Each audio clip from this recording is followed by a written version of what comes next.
Cyber risk threatens not only your organization's reputation and bottom line, but in some cases, its very existence. That is why we're all here today. So settle in and learn what you need to know in this continuously evolving area of risk management. You can learn what your team should do with respect to your company's preparedness and action plan, and what your top priorities are when a cyber risk event occurs. So the topics on our agenda today are Canada's evolving cybersecurity threat landscape, top considerations on planning procedures for seamless rapid response to an event, protecting privilege and addressing regulatory risk and legal risk, how COVID-19 has changed the nature and frequency of cyber attacks, managing cybersecurity threats in a work from home environment during the pandemic, and lessons learned and projections for 2021. So it's my pleasure to introduce two heavyweight experts in their field, our two featured speakers today. Firstly, from Dentons, Kelly Osaka. Kelly's a member of the Litigation and Dispute Resolution Group and Privacy and Cybersecurity practice at Dentons Canada. She's an experienced commercial litigator with particular expertise in class actions, shareholder disputes, privacy law claims, professional negligence, and regulatory investigations. Kelly represents a diverse group of clients, including finance, energy, cannabis, agribusiness, healthcare, and consumer products. She's a graduate of McGill and Dalhousie universities. We appreciate Kelly's strong advocacy skills and common sense approach. She works closely with her clients to understand their business needs and provides creative and practical legal solutions.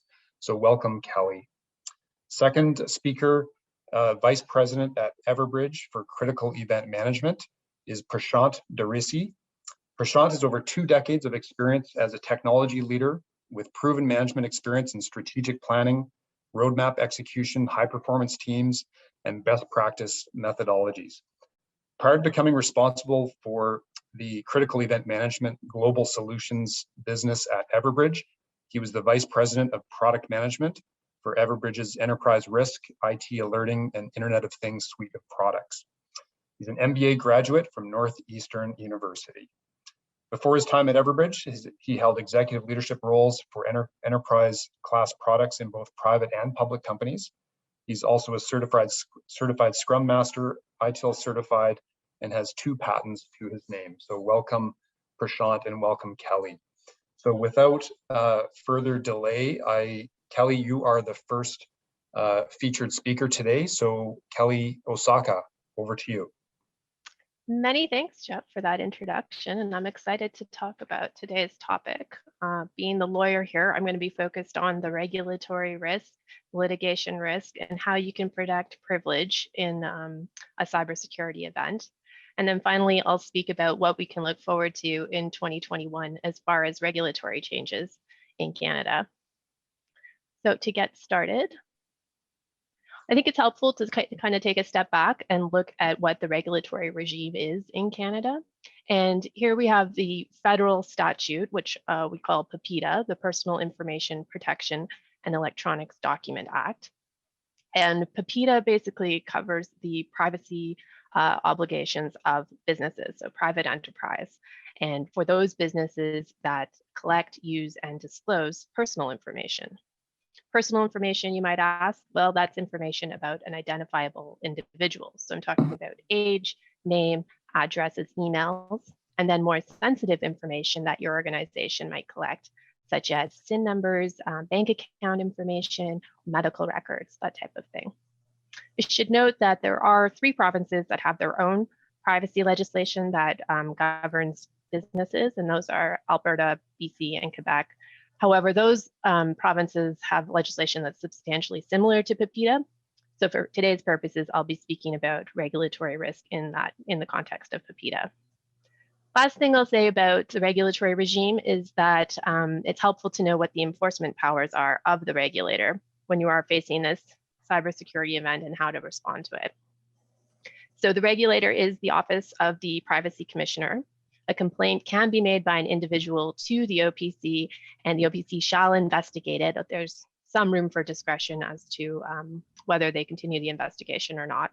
The OPC itself can also launch an investigation into an organization if there's been suspected violation or contravention of the Act. Finally, what you should know is that the OPC does not have very sharp teeth as far as it comes to penalties or anything of that sort. Basically, at the conclusion of an investigation, OPC issues a report of its findings, including of contraventions. That report might be made public if it's in the public interest to do so. And the OPC also has audit powers into businesses' privacy policies and practices. But right now, the OPC cannot make orders directing compliance and has no ability to impose or recommend monetary penalties. So moving along to mandatory breach notification. So here we have the regulation PIPEDA, which requires an organization to notify the OPC of a breach when there's been a breach of personal information under its control, if it is reasonable in the circumstances to believe that the breach creates a real risk of significant harm to the individual. So if you've had a cybersecurity event occur, whether that's something as innocent as an employee emailing out personal information to somebody outside the organization that wasn't supposed to receive it, or of course on the other extreme end, third-party hackers accessing the system and holding personal information for a ransom, you as the organization need to make a determination as to whether you're going to report that breach to the regulator. And of course, that will have knock-on effects should that report be made. It's best, obviously, to make this determination in conjunction with legal counsel. But there's basically two things that the organization needs to think about. Whether an individual might suffer harm as a result of this breach. When you're thinking about harm, you're thinking about loss of employment, loss of business opportunities, effect on credit ratings, or of course, on the extreme end, identity theft. Or, and the second part is you have to determine if there's a real risk of that harm occurring. So you have to consider the sensitivity of the personal information that's been accessed. Is it emails and names, or is it SIN numbers? And the possibility that it will be misused. So again, all of these determinations should be made in conjunction with legal counsel. But if the test is met, if there is real risk of significant harm, then a report does need to be made to the privacy commissioner. There's also notices that have to go out pretty much simultaneously with those affected individuals. The privacy commissioner releases an annual report, and in 2020, they called it Privacy in a Pandemic. And it has some helpful stats in it as far as having the first full year of this mandatory breach notifications being in effect under PIPEDA. So the report this year found that the commission received 678 breach reports, with 87 appearing to have met that real risk of significant harm test that I was just talking about. And in the past year, there was 3 industries that accounted for about 50% of all breach reports. And that was 19% from the financial sector, 17% from telecommunications, 14% from sales and retail. The types of breach reports that the commissioner was receiving was, again, the malicious actors. So you're talking about a rogue employee accessing personal information. Maybe they're snooping and finding things that they shouldn't be. Or another malicious actor, obviously, being the third-party hackers and accessing the system. Or it could be an innocent disclosure where, in my other example, an employee inadvertently emailing personal information outside of the organization. So those are kind of the realm of situations that we see as far as these breach reports being made. So that's the regulatory piece of it. The second piece that you want to think about if there's been a cybersecurity event in your organization is privilege. And of course, the way that this arises is that the incident occurs, your business will likely hire a third party, maybe Everbridge, it's a similar organization, to help do some sort of forensic report into the size and scope of the breach to find out what really happened. That report, that third-party report, could be accessed or could be subject to a request for access by a regulator if the business is also under regulatory investigation, or it could be accessed by plaintiff's counsel if your organization has been sued as a result of the breach. So it's important right at the front end, after the breach has occurred, to start thinking about how can you claim and show and substantiate a privilege claim over that report. I think it's helpful to look at examples of where courts and regulators have considered privilege disputes in regards to cybersecurity reports. So the first example I have comes out of the US, the Eastern District of Virginia. It's a June 2020 decision. And there, a US judge ordered a financial institution to disclose in a civil litigation a report prepared by a third-party cybersecurity consultant following a data breach.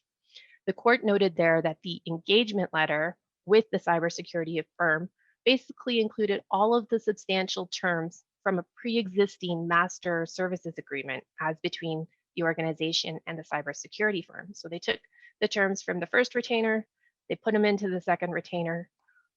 The court noted that changes in the second retainer did include the fact that the cybersecurity firm would be taking instructions from legal counsel and the report would ultimately be delivered to the legal counsel. But at the end of the day, that wasn't enough to protect privilege. The court found that the business failed to demonstrate that the report would not have been done in substantially similar form, even if there was no prospect of litigation. So that's the test. In Canada, we call that litigation privilege, where you have to demonstrate the dominant purpose of the report is for anticipated litigation. I'd also note from that case that the business paid for the cybersecurity firm's fees from a fund called Business Critical Expenses, which was later changed to legal expenses, probably too little, too late. And the report was also distributed internally to those who weren't necessarily on a need-to-know basis and externally to auditors and regulators. So there wasn't that good evidence of keeping the report confidential that really substantiates the privilege claim. Second case here in Canada was out of Ontario. A privacy commissioner was investigating a cybersecurity event at a large healthcare company. This is a March 30th, 2020 decision. And the commission found that the documents from the cybersecurity company were not privileged and were subject to a demand for production. So there, the commission found that the company would have responded to the incident under its statutory obligations to investigate and remediate the breach. So basically, the report was created as a result of operational needs as opposed to anticipating litigation. Again, here we had a retainer with that cybersecurity firm that predated the cybersecurity incident. So it was an existing retainer whereby the cybersecurity firm would help the IT department of the organization respond to, contain, investigate, and remediate breaches. And it was actually during an assessment of the company's computer systems that the breach was discovered. So really there was no separation between the existing retainer and the cybersecurity event retainer. On the solicitor-client privilege side, they didn't have those communications showing that the report was created for the purposes of legal counsel's request. So the takeaways on privilege are pretty simple. I mean, again, you have to start thinking about this right from the beginning when you're entering into the retainer agreements, and that's what we've seen from those two cases. So the retainers with the cybersecurity firm should be carefully worded, have the scope precisely defined, have a separate retainer from any existing retainer you might have with that firm. Communications should be made through counsel and marked privilege. I mean, marking something privileged doesn't necessarily mean it's privileged, but it's helpful when the court's considering it. And the cybersecurity expenses should be treated as legal expenses. Finally, on that confidentiality piece, you really want to limit sharing of any reports or communications done in response to a cybersecurity event to those individuals on a need-to-know basis. So you're protecting that confidentiality. You're also not volunteering the report or any communications outside of the business organization, again, showing that it's confidential.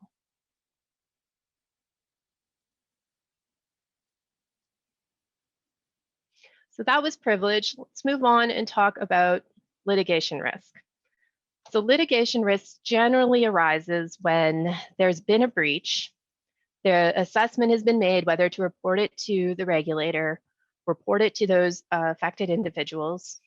The notices go out, so the decision is made to send the notices out. Plaintiff's counsel gets their hands on the notice, and next thing you know, there's a lawsuit. In Canada, those lawsuits are typically class action lawsuits. So that's where you have one class member being put forward to represent all of the affected individuals from the breach. I just want to go through some of the instances we've seen class actions commenced in Canada. And I just start off by saying that this is a fairly nascent body of law at the moment as far as class actions go. We're seeing increased number of these privacy breach class actions filed in Canada. We have yet to see them really have legs. So they get to that first step, the certification hearing, where the court blesses it as a class action. Some have made it through, some haven't. But it's helpful, I think, to understand the facts surrounding these class actions so that you can be aware in your organization as to where the risk lies. So we start off by looking at those cases involving third-party hackers. There was one incident where a cyber attack was on a casino's computer systems. They broke into the system, stole a variety of personal information related to customers, employees, and suppliers. However, there was no evidence in the 2.5 years between when the hack occurred and when it came before the court to be certified as a class action. And that was one of the bases on which the court refused to certify the class action, because they basically said that there was no provable losses, there was no fraud, no identity theft to those affected individuals. So, and the court also considered the type and amount of personal information at issue, which is more on the lower end of the sensitivity scale than on the higher end. The other example that I have here is that cases involving use without consent. So those would be class actions commenced as a result of more of the day-to-day operations of the business as opposed to responding to a hacking event or a cybersecurity incident. And there we have defendants who are alleged to have breached privacy obligations for using customers' names and images without their knowledge or consent in something like an advertising program. So there's risk there as well.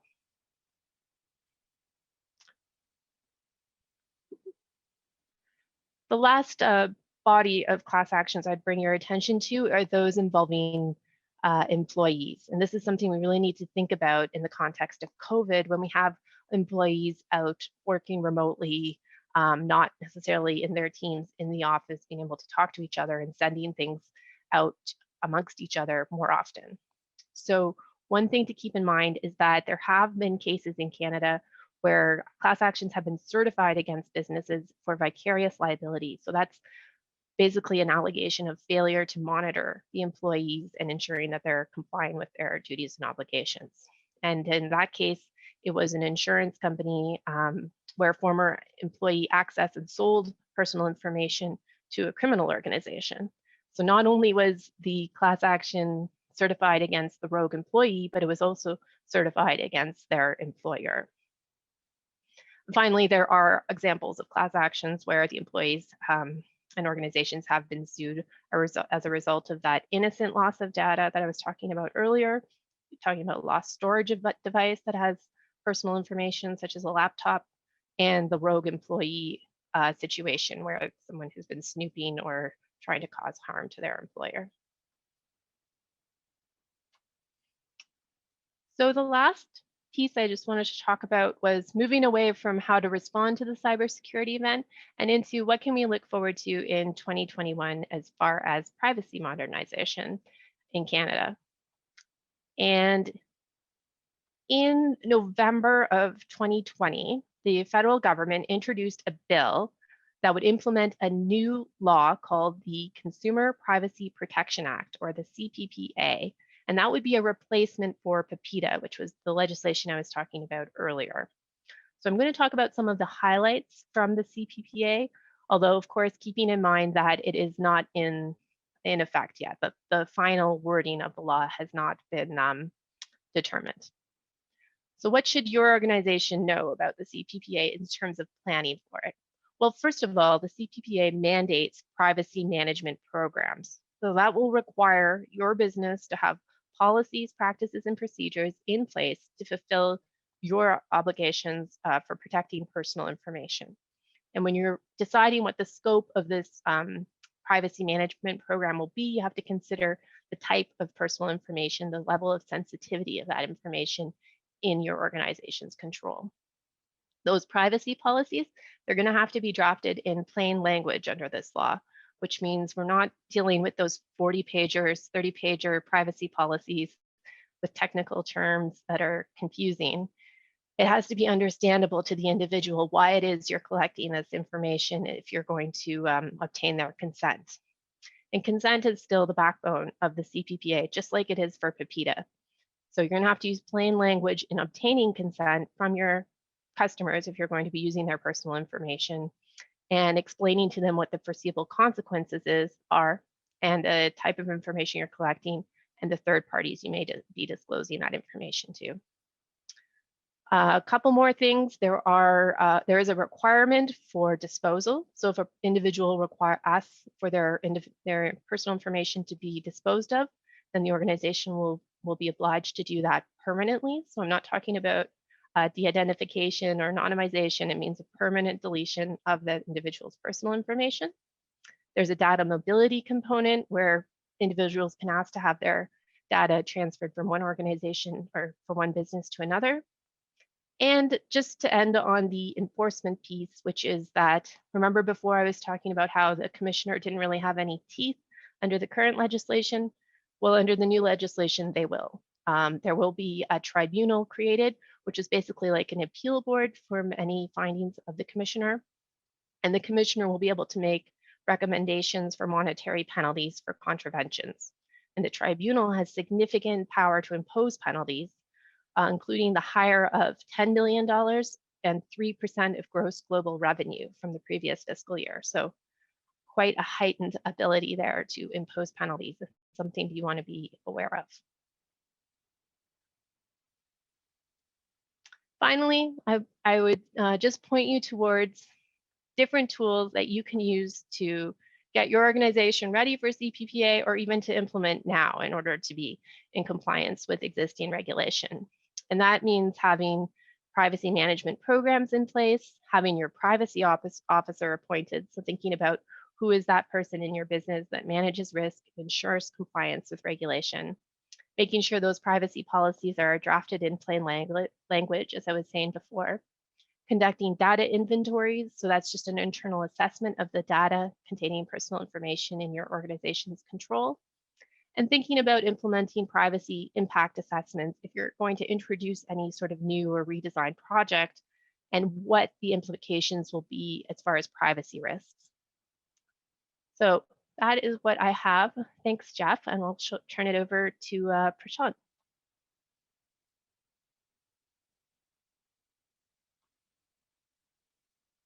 Thank you very much, Kelly. Very eloquently pasted. Folks, some very significant points that Kelly raised, which should cause all of us concern. And now I will shift my focus on leveraging technology and your ability to not only be proactive in your approach towards your cybersecurity, but also what it means to you as we move forward. So I want to draw your attention to a couple of things, very disturbing things, but perhaps the most disturbing one is at the bottom right of the slide that you're seeing.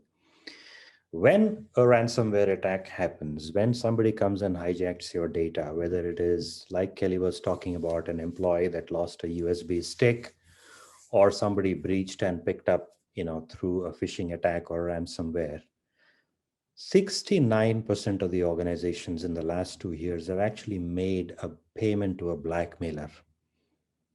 Okay, and 2% more of those had to do a second installment of payment to the blackmailer to regain data, while about 22 to 29% of the people lost it forever. So there was one case Kelly was talking where, somebody threatened the organization, the person didn't pay, and what they did is they posted the systems on the internet. The bigger problem that we are seeing as an increased trend is with the COVID-19 landscape, people have rushed to adopt digital transformation, right? CIOs and IT folks have said, oh, this is a great opportunity. We can, take off the lease from these buildings. We can reduce our bills on the electricity. We don't buy coffee and snacks for our employees anymore. That's bringing money back in. Well, where should it go? Oh, we're all working remotely.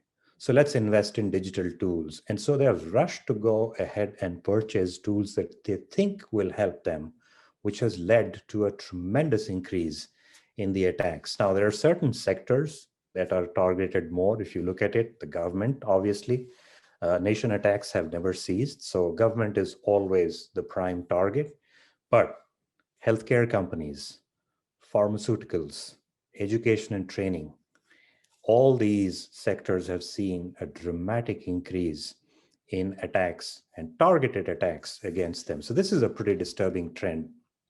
Now what's happening is, as a result of all the pressures that we are facing, whether it is you facing the pressure as a person that's responsible for being in the family, while you're trying to balance your children being at home, remote school, you're sharing space with a working spouse or a partner, right? This is leading to a staff burnout. And I bring this from the perspective of what it means to you in terms of your cybersecurity response system. When you have stressed employees, when you have teams that you have split, when you have places where HR is taking dramatic actions to protect individuals, but also the operational costs of the company, this is leading to teams that don't actually perform at their optimum level. So I had the opportunity to participate in an HR-driven webinar just last week. So about 25 HR leaders, I don't think any of them had a title less than a vice president of HR. And 80 to 85% of the companies were the Fortune 100 that were participating. More than half of them, they said they are not giving raises to anybody. They have done away with the concept of doing employee appraisals or annual reviews, given the current conditions. The downstream effect of it, when I was trying to educate myself, is even the superstars and the productive employees were stressed. Hey, what's the difference between me that contributes so much and is so productive compared to some of the colleagues that I know do not, carry their weight as much? So a combination of what's happening as a result of HR policies, a combination of adopting digital tools, and where the mentality or the psyche of the employees are in this specific environment is leading to a burnout situation. So this makes this dimension of cybersecurity even more dangerous. Not only does it expose your business, but also creates a downstream impact on your legal obligations that Kelly was talking about. So how do we really engage the right people? And I think this is where digital automation becomes very, very important. All the companies, all the IT departments have to demonstrate now, like Kelly was talking, your ability to detect an event, your ability to contain or quarantine an event, your ability to remediate an event and create an act for action report. So remember, it's just not your proactive procedures or your governance risk and policies that you've documented. Upon a breach notification, you have to actually demonstrate that you had systems in place, or you at least made the best effort to the best of your knowledge to show that you actually had a process in place where you could demonstrate engagement with the right people. So this is where I would urge all of us to think of figuring out, how do I put new escalation policies in place? For example, I could be the primary person on the shift from the database team, from the server team, from the firewall team, or I'm responsible for SAP or Oracle where all my financial applications are running. Well, what if I'm changing the diaper right now and you detect a breach? How long should you really wait before you put your escalation policies in place? How do you know that you're not engaged in dropping your kid to school because they're in a hybrid program?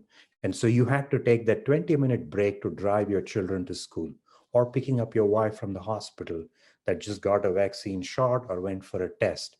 This kind of a new working environment in the face of this pandemic has completely changed how your escalation policy should be in place, right?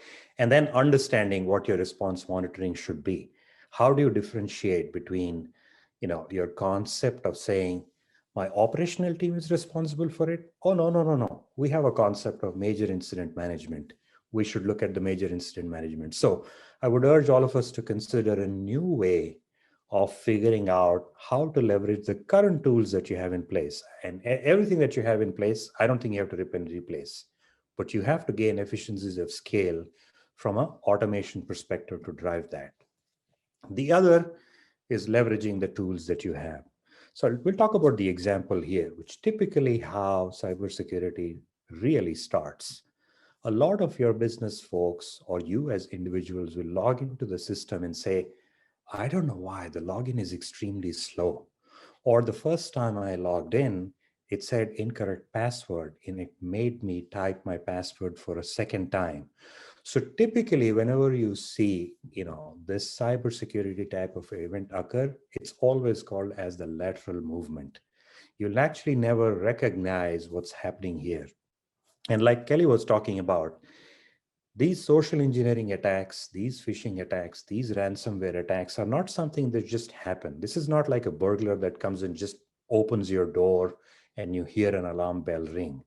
They have been in your network for weeks, for months. They are watching your network pattern. They are watching where Prashant Darisay logs in as a normal user. But, oh, I'm also part of your finance department. So I'm going to use certain credentials and log into the financial applications where I'm running payroll now. 15 days later, I'm going to do the exact same thing. I do my regular Zoom, Facebook, Outlook, but then I go to the payroll system again in 2 weeks' time. So when we look at these attacks, there's one thing very true about the forensics of it. These people have been in your system for longer than you actually think. So a denial of service attack that you might be seeing, right, is not detected, but a slowness in server, your ability to try and log multiple times usually gets detected faster. So this is where orchestration is needed, not across just the teams that you're working with, but also the tools. So no matter what tools you've made investments in, here's the opportunity to kind and say, hey, how do I correlate events? I have a security team there. I have a help desk team here. I have a customer support team there. They are using different tools to support the business. But the reality is a threat of this nature that comes your way cuts across these silos. And proper business orchestration and tools orchestration is necessary to ensure that you can meaningfully respond and then prove that your response met the obligations that you have towards both legal aspects of it and anything that needs to protect your brand and all. And then in the end, we can only make decisions based on data, not on perception, right? While we have to be extremely cautious about the threat landscape, we have to understand the laws within which we operate, various regulatory compliances that we are supposed to fulfill.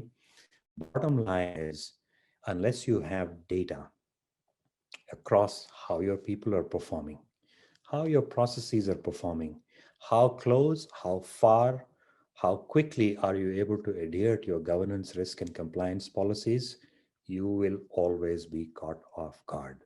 So, what kind of tools are you using? Give a simple example, right? Typically, whenever an event occurs of any significant nature, we'll talk about, let's say, you're unable to log into our banking application. Or when you log into the banking application, you just see your mouse spin in and in and in, and you report an incident.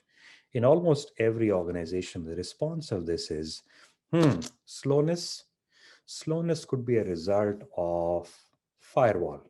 Slowness could be a result about the web application. Slowness could be because my network and my Cisco routers are not working well. Slowness could be that the backend SAP or the Oracle database is not performing well, or it's busy doing something else.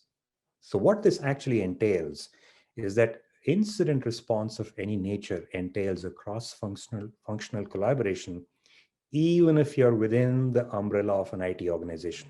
We haven't even discussed the implications of this to the services. We haven't discussed what it happens to your business services that you're delivering.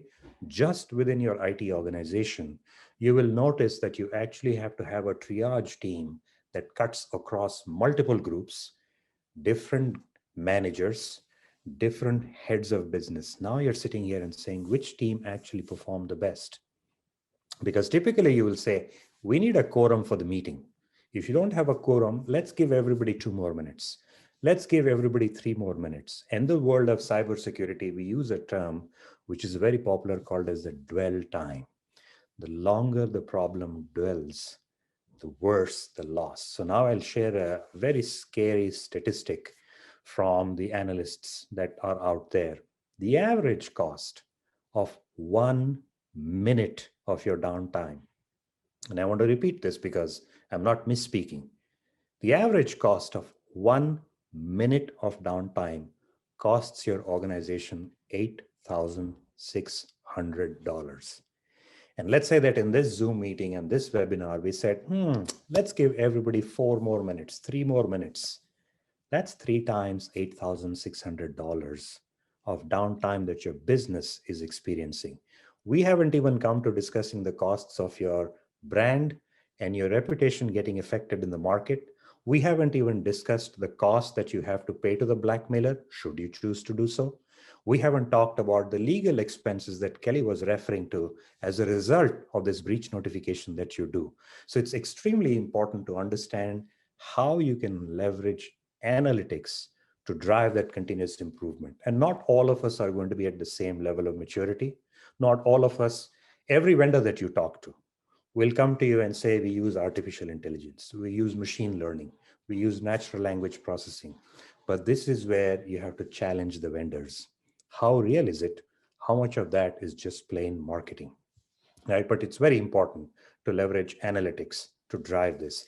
And so from our perspective, right, in order to align with all the new privacy guidelines, the new CPPA that's coming out, or any other rules that you're subject to, I would urge all of us to think of any kind of incident response as part of our drift process. Detect, rally, investigate, fix, and test. And remember, as part of your breach notification, you will have to collect, auditable reports along each of these phases to demonstrate in front of a judge or a jury, as the case may be, on what you did as part of your response mechanism. And you probably will have tons of detection tools already in place. All we are urging you is figure out a seamless way of making these hum together. That's what I meant when we talked about making them orchestrate. Maybe the monitoring tool sends all the alerts to your ticketing system, or maybe your ticketing system drives and sends data back. There are people that are in the help desk. There are people that are in the application monitoring space. Maybe the two systems should exchange data to know what the left hand is doing, and when it compares to your right hand. So that's the drift and the detect process. In the rally and response tool, very, very important. In every single company I've seen, we leverage at least 3 or 4 different type of collaboration tools. We have Skype, but our developer community loves Slack, but the company has standardized on WebEx. So when you have to put a cross-functional team together where your legal counsel has to participate, your CEO has to jump in to figure out what your exposure is, you have detected a potential breach, right? Or at least somebody is doing a lateral movement. What collaboration tool will you use? How quickly can you bring them into this digital war room or the digital collaboration room? It's very, very important to understand your rally and respond. And how do you make sure that the right people have showed up? Kelly did talk about one aspect where they went and made the report public, right? There are people that needn't have known this. They had to maintain the confidentiality of the information. But when you rally and respond troops, your thing is, I don't know who can help. Let's open this conference bridge to everybody. But I don't, because I don't know the nature of the incident, and I don't know who the subject matter experts are. So as you put your legal framework and best practice framework, also decide if an untoward event occurs, what is the subject matter expertise needed? What are the tools that you can leverage that can detect and say, hey, for this specific incident, here are the people that are the only ones that they need to know. And clearly in the drift process, you move towards investigating the issue, right? And typically in a cybersecurity environment, your first step is not to fix it. Your first step is containment. If you detect a malware, right, the first thing you need to do, let's say your SAP system, Oracle system, your banking application, or your anything detects, the first thing that people will do is quarantine it, take it off the network so that you don't spread the malware or the ransomware. You need to quarantine it and put it in a sandbox. That's the stage one. The stage two is actually to fix it, whether you want to patch the system, remove the malware, or figure out from forensics who's attacking, and right, provide that to regulators as well, or even government agencies in the case of a nation attack, right? And then the fix is put in place that you need to validate is that now this meets the new guidelines, whether you're doing static code analysis, whether you're required by law to say, hey, every application must go through a penetration testing. And you should do that annually, you should do that quarterly, you should do that every time you do a major upgrade or patch to a system. But this drift process must be most proactive and also reactive as it pertains to your cybersecurity posture. And it's just a pictorial way of doing it. When we say make all the tools work together, let's influence your IT departments and IT departments influencing your board and the executive to say, look, I know you're saving money on coffee and snacks and all, but here are some of these top 2 or 3 initiatives where we should be making our budget. One is tools consolidation. 2 is digital transformation. 3, trying to figure out how the new escalation policies are put in place. 4, invest in tools that can protect your applications. But as you do that, make sure they're all talking to each other, right? And if they don't communicate and exchange data, again, we will make decisions based on perception or whoever speaks the loudest, rather than analytics giving us all the necessary information to move forward. So we did talk about one thing as part of the CPPA. I was taking notes here. Kelly talked about, and I took notes. She said, third-party service providers are now within that umbrella as well. So CPPA applies to this. So I do want to urge you, you're using tons of digital tools out there and trying to figure out how you can make sure that people continue to be productive. Many employee engagement tools, health packages that you're putting care, duty of care obligations that you're trying to fulfill. All of that has to happen digitally. And you're not going to sit and build those products in-house. So the first thing you do is you go to the cloud or you go to a vendor and you say, I want to do business with you, right? And one of the things we should look for is what kind of protections they have in place. Who are you doing business with? I'll give you an example, folks. And all of you know the brands, but we will not name names here. One of the biggest movie studios, when they got breached, it was never their network. It was a third party. One of the largest retailers got breached. It was not that company's network or the firewall. It was the credit card clearing company that they were using to do business. Another huge retailer in the garment industry got breached. Their network was never breached. Their applications were not breached. It was the point of sale they were using, a third-party tool, that was breached. A large home goods store was breached. A largest hotel chain was breached. When we sit down with the industry experts and we look at the anatomy of the attack, believe it or not, 99% of the breaches come from the vendors that these companies have done business with. And so you need to challenge these vendors to say, what kind of SLAs do you have? What kind of testing are you doing? What certifications do you have in place? For example, if you're doing business with partners in the European Union, or you're a multinational corporation with branch offices there, what are your obligations towards privacy as it pertains to GDPR? Well, if you do business with people in Germany, they may not care too much about GDPR. They think that's basic block and tackle. They want you to be German C5 compliant. If it is an international standard, people not care about FedRAMP, which is a United States standard. They want you to go and be aligned with ISO 27701. But the point I'm trying to make here is that we need to go and look at the vendors that you do business with, right? Whether it is incident response or your tools that you're doing, and make sure that they align with this level of state-of-the-art security and compliance perspective. So it's not just your obligations to do pen test on your application. You have to hold the vendor accountable to make sure they are following the same best practices as well. And then obviously, I do want to talk about how to make sure you can create an audit trail, a bunch of reports. Again, like Kelly was talking about, when there is a breach notification, you actually have to produce a lot of data, right? But if you're going to put this together with spreadsheets, and if somebody is typing Word documents on your behalf, or you're trying to put together your GRC policies and converting them to PDF, you're already in trouble, right?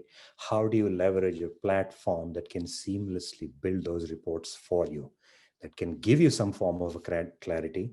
And next time something like this happens, you can actually act quicker, reducing that dwell time that I was talking about. And therefore, whether it is legal or operational or providing service to your customers, you can actually improve the operations, whether it is demonstrating, productivity and, efficiency, whether you're trying to reduce costs or you're simply trying to protect revenue, right?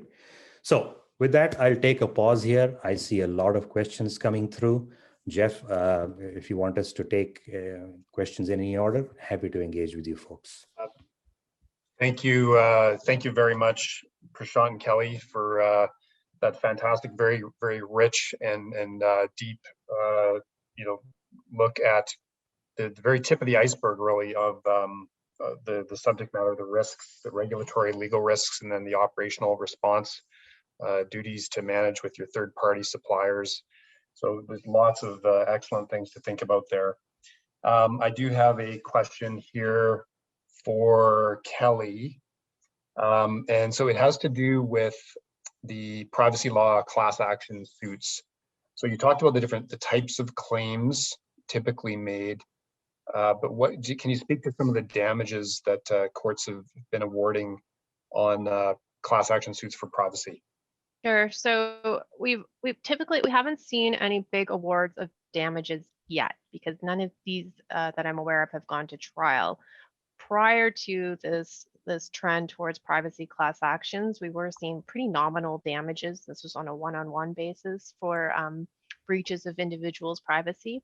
What we are seeing, though, in the context of the current class actions on the privacy breaches, is that plaintiffs' counsel will claim tens of millions, if not hundreds of millions of dollars in their statement of claim.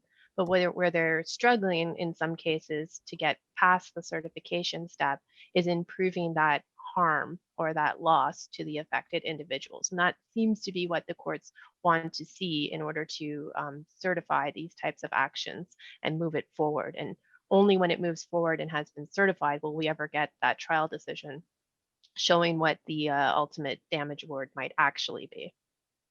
Okay, great, thanks. Well, you mentioned it's sort of a nascent area of the law, and certainly those stakes are very high, given those numbers that are in process are going to be coming down the pipe here. So yeah, Jeff, do you mind if I actually answer a couple of the questions that came in the chat? Sure, please do, yeah.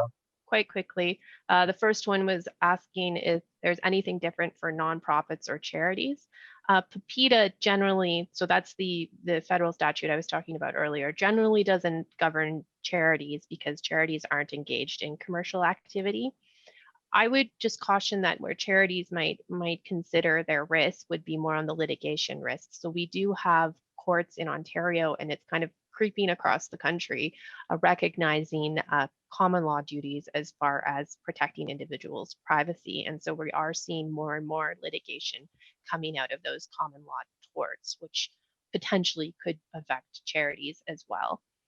The second question, Jeff, I'll just do them both, was asking me to comment on legal and industry standards for preventing measures to prevent a breach. And actually, Prashant can probably speak to this as well, as far as what Everbridge can offer. I'll just say quickly, from a legal perspective, yes, regulators definitely want to see, and courts want to see, those steps being taken. Does it have to be a cybersecurity penetration testing? No, but that's certainly excellent evidence if you can document that in some way, that's done on an annual basis. That shows, good form as far as a cybersecurity incident happening and then being able to point to that type of testing or those types of privacy audits having been done on an annual basis. That way you can show the court this is more of a one-off rather than as a result of the poor policies and procedures we had in place. And where that can really benefit you in a potential class action is if plaintiff's counsel is trying to seek punitive damages and certified punitive damages against your organization. If you have this good history, this clean history of having done penetration testing, privacy audits, data inventory, everything from my last slide, then you have that evidence to really push back on that characterization. Prashant, I don't know if you have anything to add on that. Yeah, well, you're 100% right, Kelly. And that is something that whether it's the courts or, your, consumers, when they measure you as a brand, that needs to be. So typically, you are required to have what is called as a CIRP, a Cybersecurity Incident Response Plan.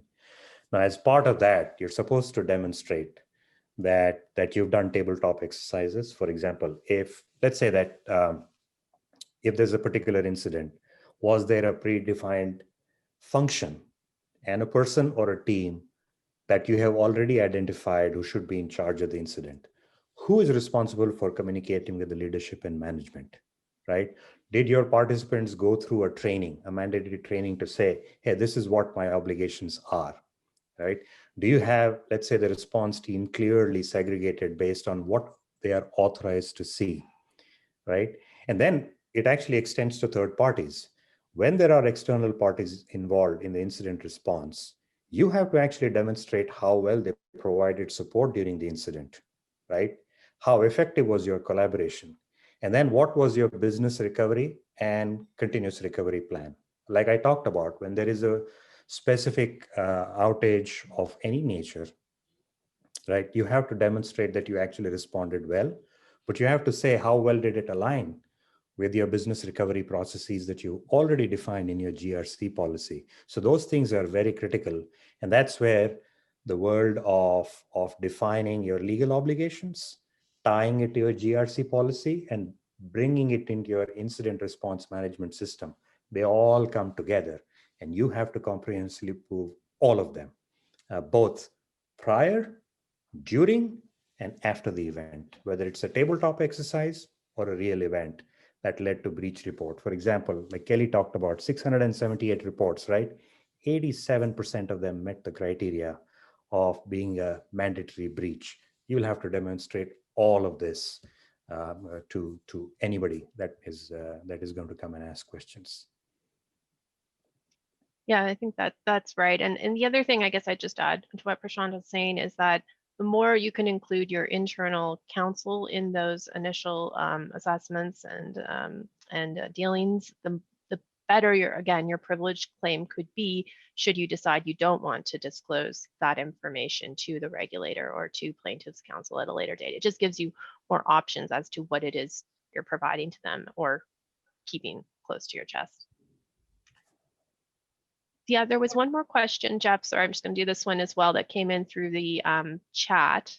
And this was about on the new CPPA affecting the substantially similar designation of provincial privacy laws, such as the PHIPA, which is the Ontario Health privacy legislation. So what I'd just say generally is actually the PHIPA is already moving towards privacy modernization. This concept is affecting all provinces and the federal government as far as wanting to introduce these tougher, more stringent, more GDPR-like, for lack of a better word, type of privacy legislation and really moving Canada towards that direction. So we're already seeing regulators, including the PHIPA, going forward, asking for feedback on changing these laws, putting forward bills. We saw a bill come out in Quebec for new privacy legislation to make it more GDPR-like. And then, of course, PIPEDA getting its upgrade. So I am expecting to see privacy modernization, not just at the federal level, but across the board.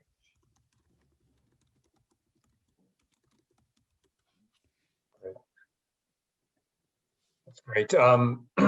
One other question for Prashant.